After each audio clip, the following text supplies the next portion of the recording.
Welcome to another edition of First and 10 with Rams football coach Joe Prud'homme. I'm Jimmy the St. Christopher.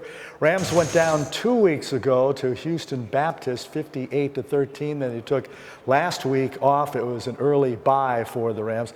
Coach, what were your thoughts after the 58-13 loss to Houston Baptist? You know, there were some flashes of good things on defense, especially early on. We had a pick six. We held them well. Offense struggled because we played a really good front seven. That front seven that Houston Baptist had was, really, really strong. They took UTEP to the wire the week before, and then they won this past week at South Dakota. So they've got a good ball club. They've got a really good ball club. And when you have that many more scholarships than we have, it's tough to level that playing field. But, I saw some kids that really came and competed, and we learned a lot about ourselves. We came out there with a few injuries, but we're ready for conference play. What did you like about that game that will help for the future, and what didn't you like? I think it showed us, early on that we could play with them at times. We were outmatched, but it did give us a chance to see that, we can play at a high level, and we did early on. It was just the grind of it over the course of it got to us. You're concerned over the big yardage. I know that was NCAA FCS school, but the 624, is that a cause for alarm, or because it was a school of that ilk? It doesn't. Well, I mean, it's a school of that ilk for one thing, but number two, that game doesn't win or lose us conference, is the way I look at it.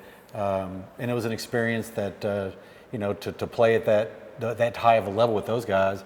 Yeah, we gave up way too many yards, but we were also on the field way too long. The offense struggled to get first downs. They had the ball a lot more than us. There was a couple touchdowns on freeze plays where our DB froze, and then they got behind us. So those are two cheap touchdowns, but they got a good ball club, and it's in the rearview mirror. We're focused on ahead.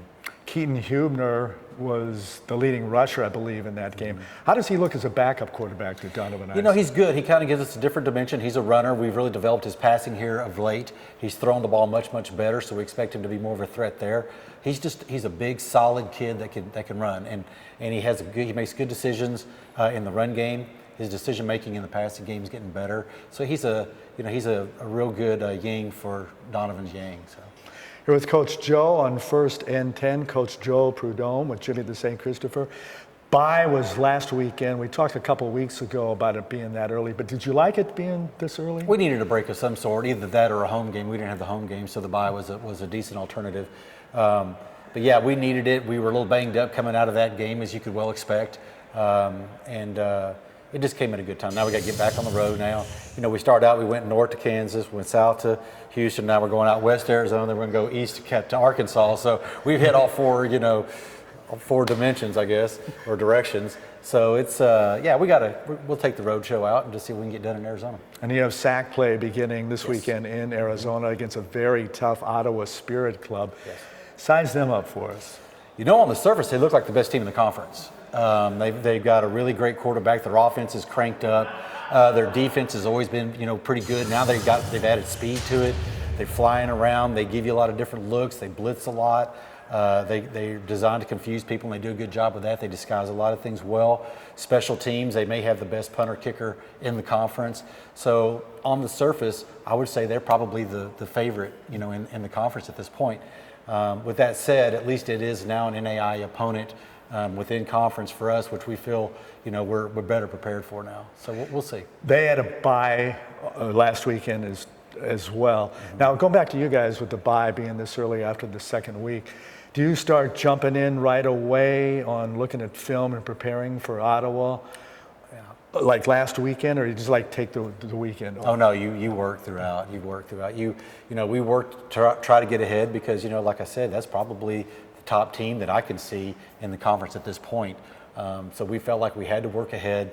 Also gave us a chance to look at some of the other teams in the conference just to kind of size up and, get a pre-look a little bit because when you get in so late from the road, it hurts preparation.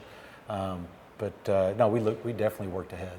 Not that Ottawa is to be compared with Houston Baptist, but I would imagine that'll be a pretty good game to build up to. Ottawa as your first sack game playing Houston Baptist. Are they comparable, those two teams, pretty much so? They're similar. Both front sevens are really good. Of course, the back end on Ottawa, I think, is really strong too. Their secondary, the quarterbacks are similar. Get rid of the ball fast.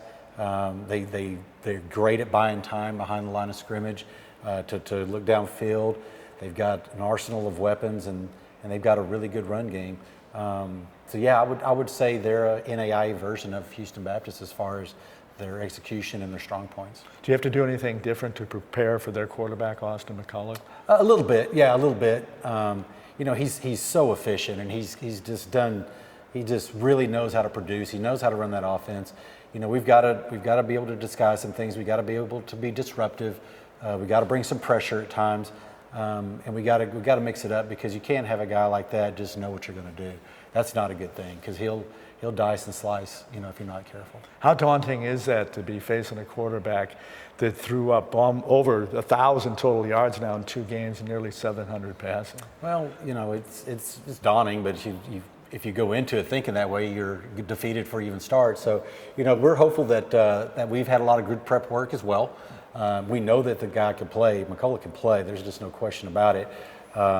So, we just got to find a way to slow him down and then put some points on the board ourselves. And they're not really one-dimensional just with McCullough, because that Shamar Moreland is a running back. Mm-hmm. Yeah, they're very balanced. The last game, matter of fact, I think they were exactly balanced, like 41-41 offense, or as far as rushing and passing. So, the first game was a lot of passing. They were like, okay, and then all of a sudden they balanced up. So that makes it tough preparing for them, because you can't take away one thing and say, well, now we're going to get them, because they'll go to the other. So we got our job cut out for us. How do they look on defense, Ottawa? Fast, man. They got some speed. Those cats can fly. They get to the ball. It's going to be a challenge. We'll let you get back to getting ready for Ottawa this weekend out in Arizona, Coach. Good luck. And when do you leave? Do you leave earlier in the week now? Yeah, we're going to leave. We're going to leave Thursday afternoon and fly out. It was just much cheaper to fly out Thursday than it was Friday. I mean, those ticket prices jumped way up on Friday, so it just made more sense to get out there, kind of get settled in, and get our guys ready to go. Have a good trip, Coach Joe Prud'homme, this weekend against Ottawa, and thank you very much. We'll see you next time. Thank you to Chuck Greason, to Ricky Dotson, to Cameron Irvine, to Ryan Keating. So long. We'll see you next time.